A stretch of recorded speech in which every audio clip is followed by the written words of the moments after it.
रंगनाथ गणपती हिरे चाटोरी तालुका निफाड जिल्हा नाशिक. 2 एकर आहे. किती झाड असतील टोटल? 900. याला म्हणजे रासायनिकचा एक दाणा सुद्धा आतापर्यंत वापरलेला नाही लावल्यापासून. त्याच्यानंतर असे 1-2 कंपनी जे पाहिजे ट्रायल घेऊन पण त्याचा रिझल्ट न मिळाल्यामुळे मग ते बी कॅन्सल केलं आणि फक्त ऑर्गॅनिक कार्बन आणि ग्रीन लाईफचे दिलेले. हे झाड आता हे जवळजवळ 13-14 महिन्याचे झालं. याला कार्बन किती गेला असेल आतापर्यंत? याला कार्बन काही नाही, फक्त 5 लिटर जाईल. आणि ग्रीन लाईफ?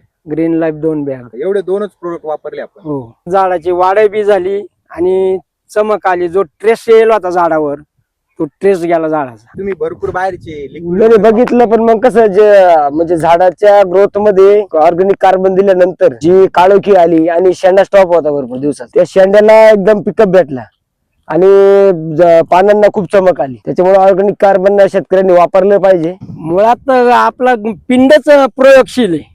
काय बोलताय? काही प्रयोग करीत राहायचे. सगळ्या प्रकारचे वापरल्यानंतर तुम्ही हे वापर चालू करा. हो, आणि याचे तुम्हाला समाधानकारक रिझल्ट पण मिळेल. रिझल्ट पण भेटले. काय फरक आहे ग्रीन लाईफ आणि बाकी खतात? नाही भरपूर रिझल्ट आहे ना याचा. तरी आम्ही 1 एकराचा डोस 2 एकराला टाकला.